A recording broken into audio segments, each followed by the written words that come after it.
And if it's a great product, it'll draw investors in, it'll draw customers in, and it'll draw people who want to come and work on the project as well. And that turned out to be the right thing to do, because, software developers turned up and like, wow, that's pretty cool. Let's do that. Marketing, branding people turned up like, wow, that's great. Let's get involved in that. So, I tried to make it not about me, but make it about the product that everyone could see and get excited about and jump on board. And then, welcome Australia. It's that time again for another podcast from the Mate team, where we try and get into your head with stuff that makes us sound smart. Sit back and relax. It's time for us to be mates. In today's episode, we are talking with Jon Gregory, the founder of Vitruvian. Vitruvian have recently launched their first product, the V-Form Trainer. The idea was born out of Jon's background working with algorithms. He believed there was a better way to do a resistance training and set about creating a product to do just that. Just like us at Mate, we believe there was a better way to sell internet to customers and provide them a better product and service than they have always had before. 2020 was a year where the home health and fitness market boomed. Vitruvian are well placed to take advantage of this. We discussed the challenges of launching a global fitness business from the ground up, the lessons learned along the way, and how the world of fitness is changing into the future. We are super excited to talk about this innovative product from another Aussie business. Jon, welcome to the Let's Be Mates podcast. Yeah, it's great to be here, Fez. Thanks very much for having me. No worries. Jon, you've got a really interesting background to where you come today. Do you want to just give our listeners a bit of an intro of who you are, where you've come from, and up to today, I guess, where that point is? Sure. Yeah, I'm a Perth boy, sort of born and bred. Studied applied physics here at uni, and then spent a career around the world working for banks and hedge funds doing quantitative trading and finance of all things. Ended up starting my own trading group with a few mates in just before the GFC, and then through the GFC we're trading, doing high frequency trading and having a great time, and made a fair amount of money out of that, which gave me the freedom to sit back and think about, well, what's the next best thing, next big thing to do, and whilst trading, we had a gym in the back of our trading room, and to me, I was just messing around in the gym equipment with my mates, and I just thought, surely there's a better way. Surely there's a better way to do resistance training. Surely with a bit of applied physics and a bit of algorithmic stuff and computers and stuff, surely we could make a piece of equipment that's really engaging, functional, effective. And let's bring, weight training into the 21st century. That was the genesis of the idea. Thought for a long time I didn't want to be a product guy. I didn't want to make product in this day and age where, you make a great product, it'll get copied and you'll go broke and someone else will make the money. Literally what happens, right? Most of the time. Yeah. So that's why I thought it'd be a cool product but a crappy business. So I didn't do much with it apart from my own tinkering. But then 2016, I saw like the rise of the fitness influencer, these social media platforms coming up, and there was these amazing fitness influencers just coming out of the woodwork who were amazing what they did, had great followings, but they were, selling drinks and T-shirts, to monetize their following. I thought, well, that's stupid, surely. And at the same time, I saw Peloton, who had turned a bike into a subscription revenue business, and I'm like, well, that's a great idea. Absolutely.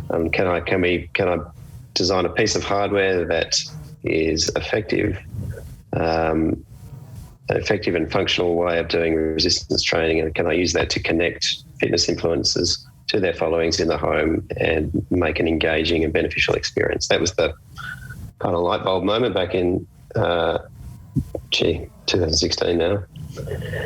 And that was the bottom of the mountain, and we've been climbing up the mountain ever since, and making headways, making proofs of concept. Wow, it's actually quite good. And making another one. Wow, it's actually really good. Founding the company 2018, like, let's do this. doing more prototypes, more testing, more products, to the point now where we actually have what I think is a great product and the answer for this. And the answer to the questions of, are fitness influencers interested? Is industry interested in this? Yes. Yep. They're lining up to get on platform. Are people in the home interested? Well, we've got hundreds of them out in the world at the moment, and the feedback we're getting is just amazingly good. Like, we've cracked it. And can we make the hardware? Yeah, we're making it. And, all of these things we can do better, and are on the path to do better. But, we're here. Jon, can you just, for our listeners, give them a bit of a rundown of what the product you've ended up with is, and how it works, and what are the benefits of it? Yeah, I think the best thing, for your listeners is to jump on our website and have a look, which is vitruvianform.com. Bit of a mouthful, but if you Google around, you'll find us. It's a very small form factor.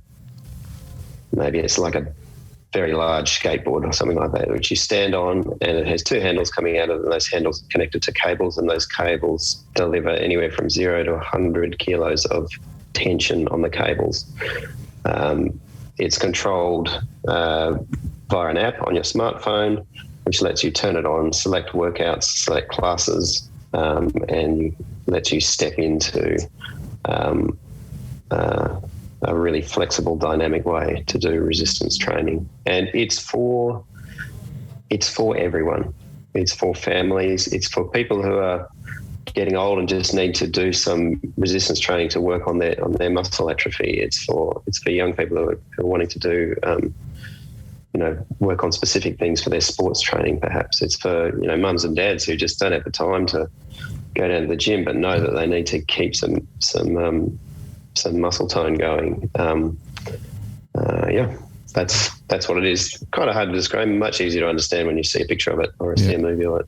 Yeah, it's. I was saying to Dom, like it's it's like the well, it's not like it. I should say it's much better. But the Wii tried to do the connected TV version, but yours is real. Yours is real, right? And it's it's like a Wii that actually works. Yeah, exactly. Yeah, and and like to me, like when I look at it, like I want to. It's not just about exercise. It looks like fun, right? As well, right? Yeah. It looks like you want to do something. You're tracking. You're competing against yourself. As well as others, and so on and so forth. And let's talk about business, right? And so our business, I think good entrepreneurs start with an idea, and they have and that idea sits in an industry, and that entrepreneur or that person that has the idea knows a bit about that industry, and that's the reason why they feel that idea will work, right?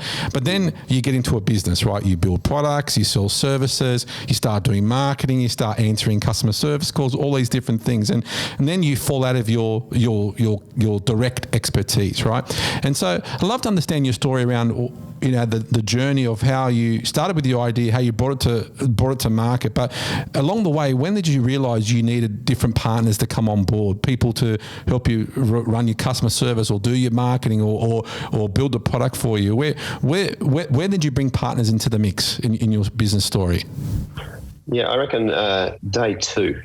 It occurred to me that there's only so much a single human being can do. Like a single competent human being with time, money, and ability. You can achieve a lot. Yeah. If you want to build a global business, you can't do that on your own. You need a lot of people. Absolutely. So. And just talking personally, how did you find that people? A lot of the feedback we get from people in our circles is that they found it very hard to trust people quickly with an idea that was close to their heart, right? Our business, we're not revolutionizing the internet industry. We're selling services, right? But what we're revolutionizing is the customer service side, how we communicate to customers, all those different things, how we get people connected. But we're not inventing something brand new. So it's not as precious as something like you're doing, right? And how do you build the trust? Do you just get people you know and love, and that's how you move forward with people, or do you vet people in a different way? I'd love to understand how you bring people into your circle to deliver your idea. Yeah, cool. Like, I don't think I've really spent much time thinking about it, so I'm just off the cuff. Yeah.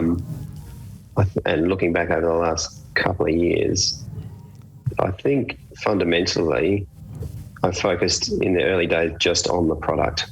Like, that was my way to communicate with myself, with customers, investors, and people who might want to come and work with us. Is all my communication. I'm not a great communicator. I find it very hard talking to people. I'm terrible at doing presentations.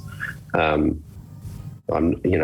everyone who works for us, and they'll say, I'm often just doing one-line emails, or one-sentence emails to reply. I'm just terrible at it. But so I focused on what I felt I could do, which was pour everything into a competent product and let that speak for itself, and let that draw investors in. And if it's a great product, it'll draw investors in, it'll draw customers in, and it'll draw people who want to come and work on the project as well.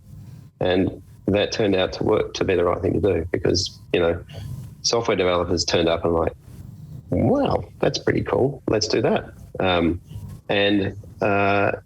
Marketing, branding people turned up like, wow, that's great. Let's get involved in that. So, I tried to make it not about me, but make it about the product that everyone could see and get excited about and jump on board. And then scaling the team,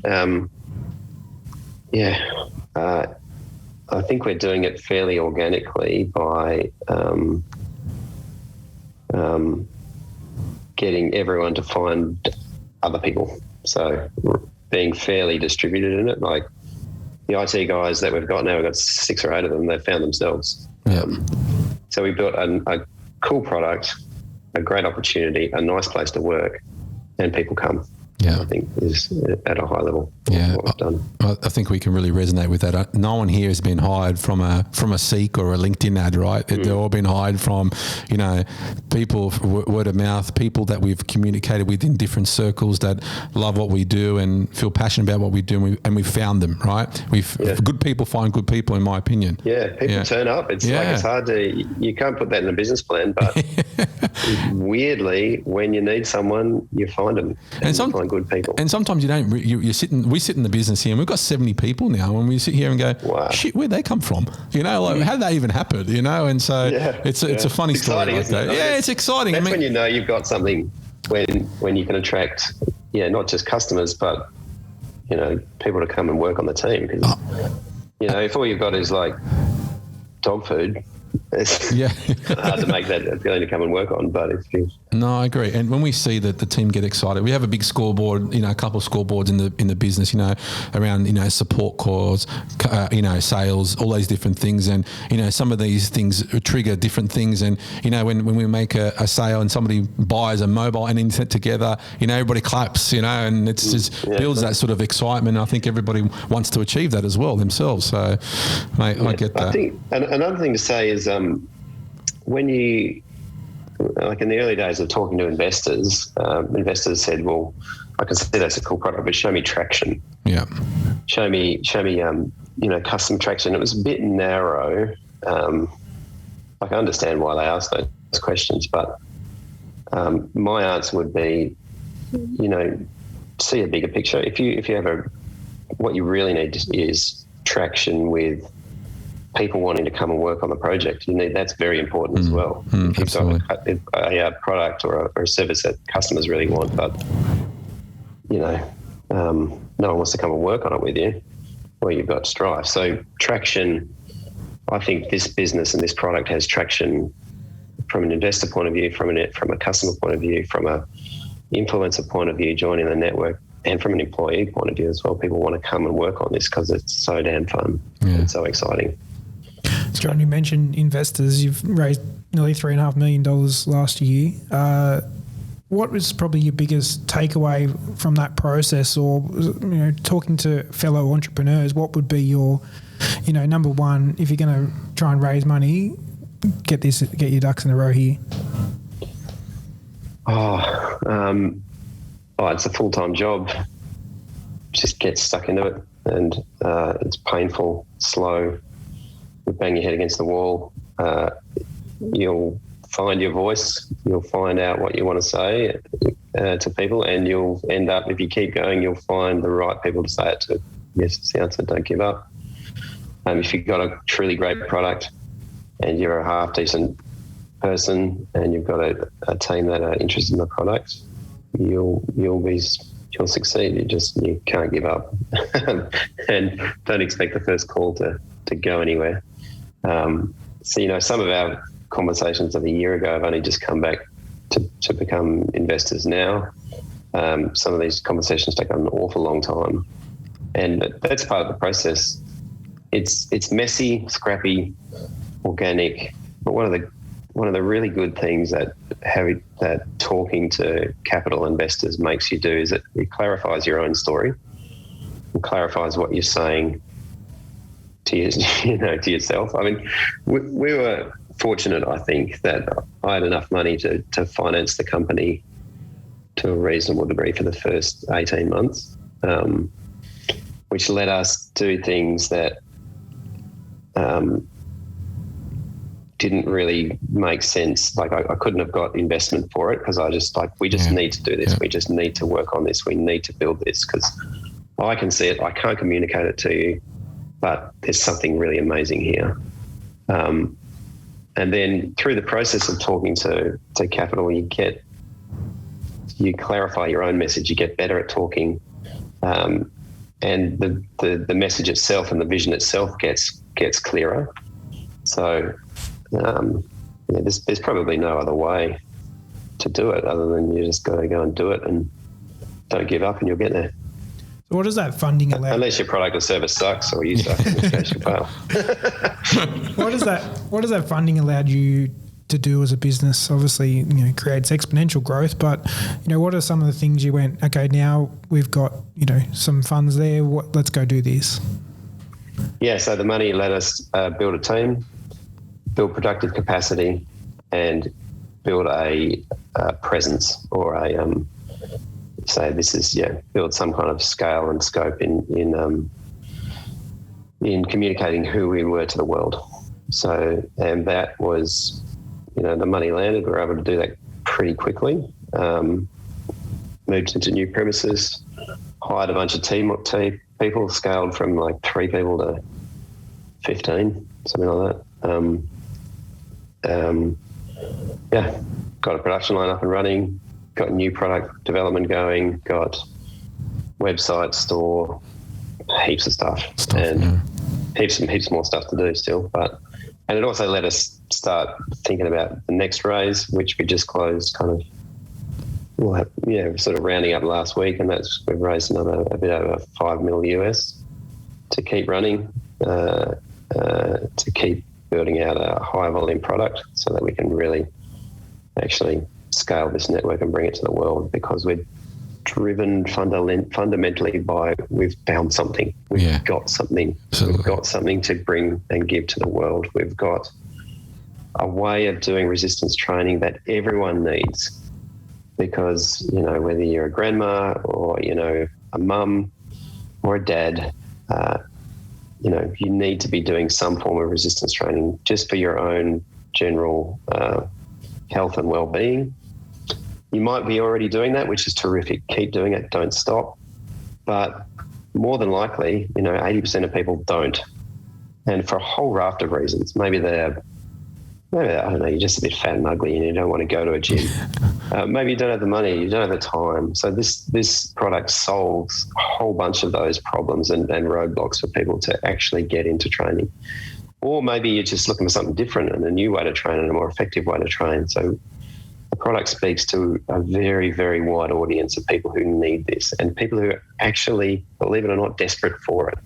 I've had some amazing demos over the last couple of weeks with people who are like, get on it. I'm like, I just need this because I know I should be doing, like a 50-year-old woman stepped on it a couple of weeks ago and says, her husband was there and it's like, darling, don't buy me the bloody Dyson hairdryer.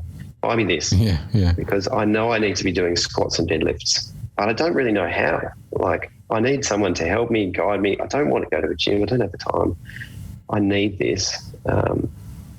Can you, so we've tapped into what I think is a really deep and rich need. And it's taken us all of 2 years for me to be able to just enunciate that to you guys now. We kind of sensed it and thought we were doing something and thought we'd be able to address needs, and we've just got some massive ones. I read a quote on doing some research that it's a bit like, getting on there the first time and using it's a bit like when you sit in a Tesla for the first time and put your foot to the floor. So it's something you've really got to experience, and I've watched lots of those videos of people being thrown back in their chair. But how do you, most people listening will know what a dumbbell is or a barbell, and they know what that look and feels like and what they can do and can't do with it. But how are you going to get around that, touch and feel, approach? Yeah, that's a great question. Like, how do you scale a business? How do you make a business massive? Trial is really important, we think, although we're selling them at the moment actually quite effectively, sight unseen, just based on like people's needs that I think I need that. So we've found that trial is, we think, going to be important, but we're finding that we don't need it right at the moment. How we bring a way for everyone in the world to be able to get on it and trial it before they buy it, well, that's just a big business engineering question. I think one thing I think we won't be doing is opening 1,000 stores for people to go and try, but I think we'll just try and do something a bit cleverer, like and we're already starting getting them in gyms, getting them in studios, yoga studios, and building out a personal trainer network around the world where, if there's a personal trainer in your city who has one and is training people on them, then you can go and see them. So I think we'll be looking to partner much more than build our own retail distribution sites. Having said that, though,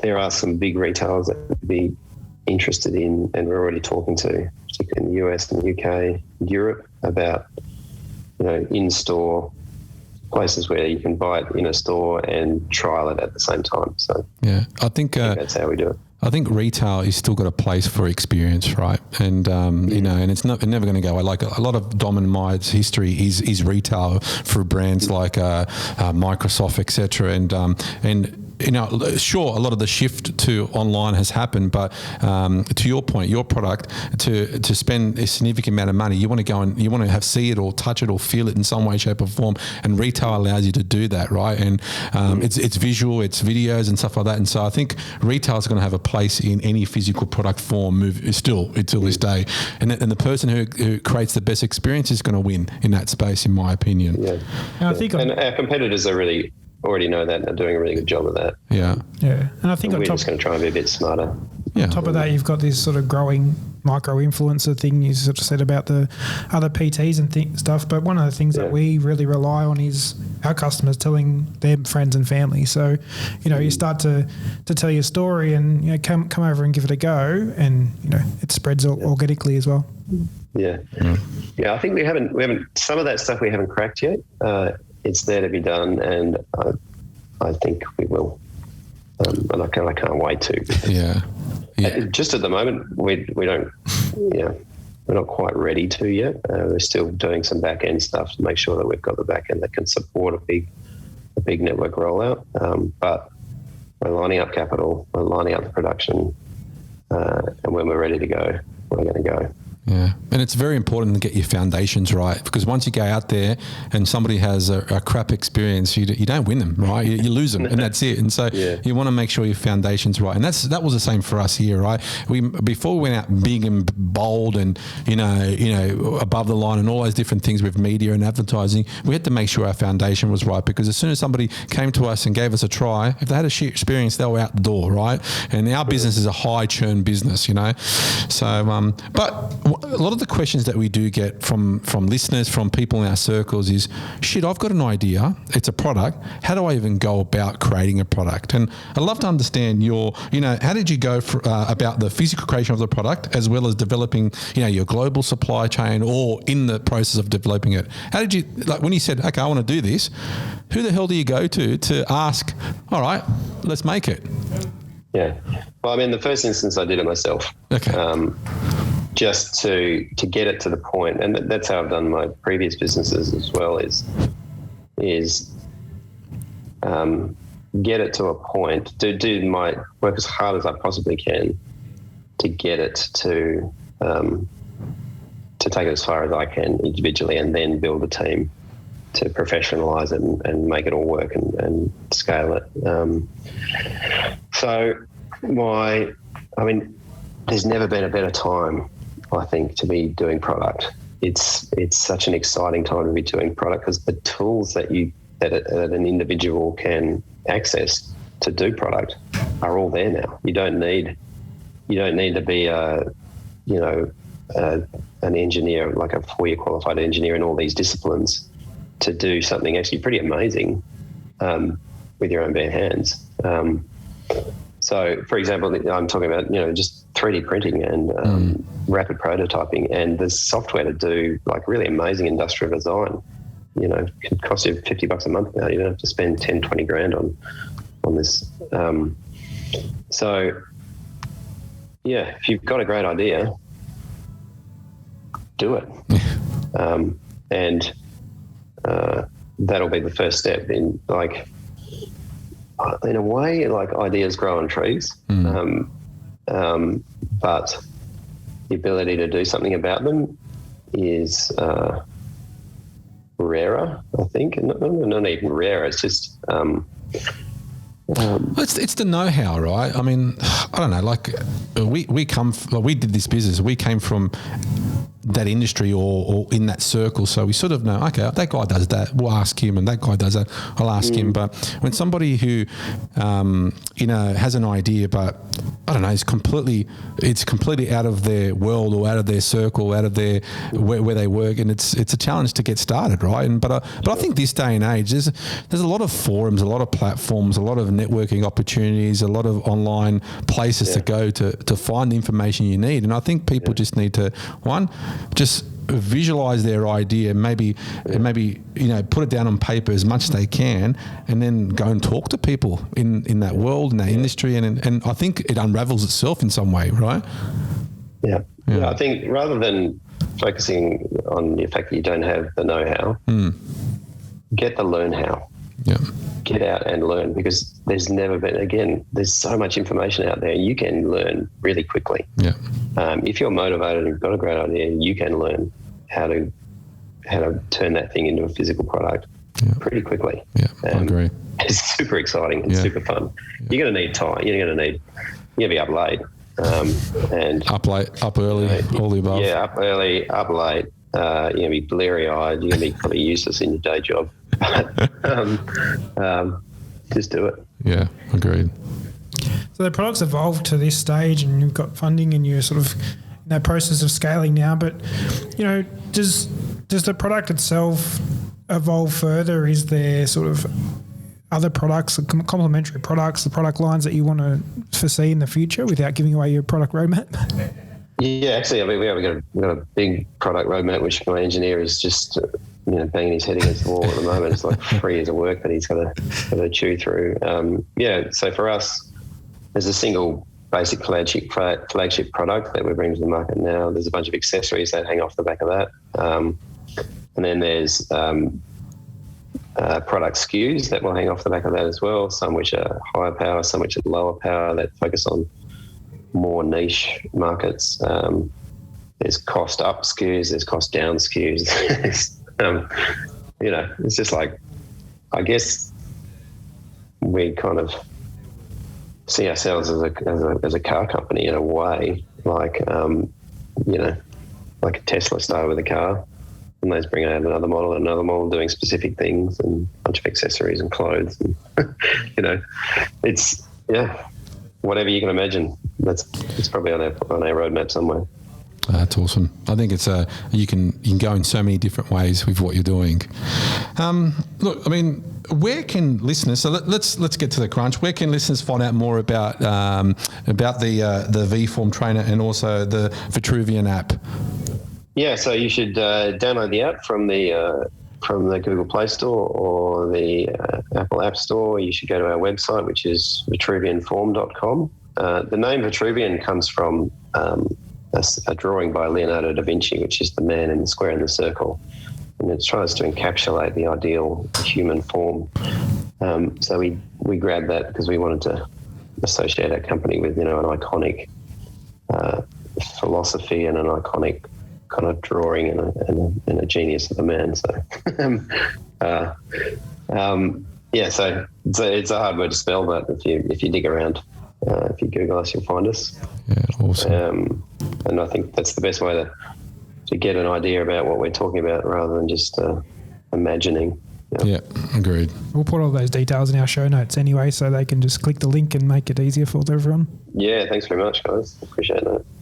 Well, John, mate, thanks very much. It's an exciting journey that you've got, and what you're doing is, I'm quite interested myself. I should do more resistance training and all of that as well. And I like to think I'm time poor, maybe just lazy. I don't know, but probably both. Yeah, probably both. Exactly right. But mate, we love what we're doing. We love first and foremost, we love seeing Aussies doing what you're doing and making a big bang on a global scale. And so, maybe in a couple of months we'll get you to come on again and see where you've gone and what's happened and go from there, and we'll definitely follow your journey. So, mate, thanks for joining us. Really appreciate it. Yeah, that'd be exciting. Let's check in a couple of months, and I'll look out for your orders through the website. 100%. All right, John. Yeah. I'm sort of tapping my fingers on the desk, waiting for those orders to play in, boys. So. And I'll follow you up tomorrow if I don't get them. Sounds good.